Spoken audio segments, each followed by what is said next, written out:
और बिहार में अगले कुछ महीनों में विधानसभा के चुनाव होने हैं, लेकिन वोटर लिस्ट के मुद्दे पर घमासान तेज हो गया है। अब लड़ाई atom bomb versus atom bomb हो गई है। राहुल गांधी के आरोपों पर चुनाव आयोग ने जवाब दिया है और राहुल गांधी के पत्र भेजने वाले आरोपों को खारिज कर दिया। इसके बाद इस मुद्दे पर सियासी संग्राम भी छिड़ गया है। अब वोटर लिस्ट पर atom bomb versus atom bomb.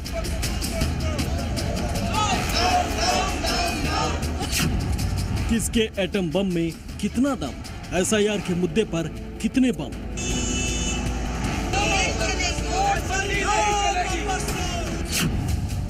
इसी के खिलाफ राहुल के आरोपों में कितना दम।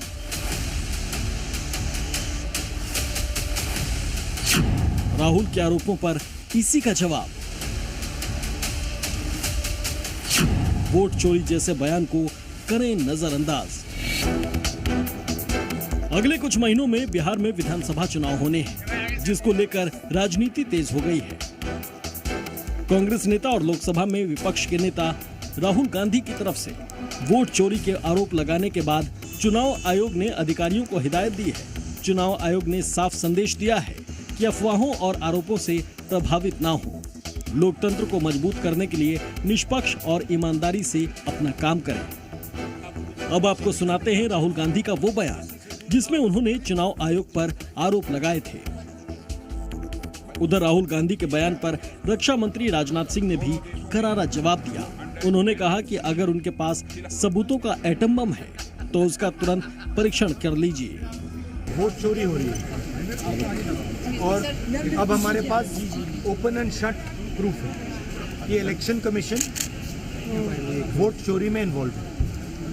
और मैं लाइटली नहीं बोल रहा हूँ, मैं 100% प्रूफ के साथ बोल रहा हूँ। और जो हमें मिला है वो एटम बॉम्ब है, मतलब एटम बॉम्ब है, फटेगा तो आप इलेक्शन कमीशन आपको दिखेगा नहीं हिंदुस्तान। उनके पास न कोई तथ्य है न सबूत है।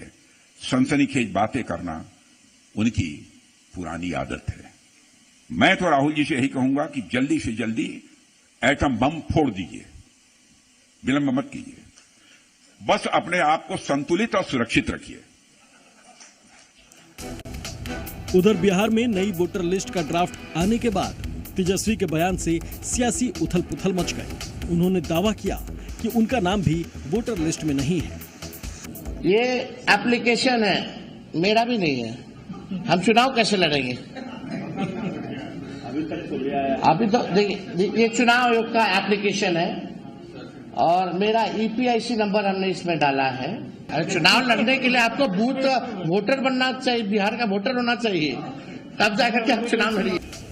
अगले कुछ महीनों में बिहार के विधानसभा चुनाव होने हैं। केंद्रीय चुनाव आयोग ने बिहार में चुनाव की तैयारियां जोर शोर से शुरू कर दी हैं, जिसके तहत बिहार में यानी स्पेशल इंटेंसिव रिवीजन की शुरुआत की है।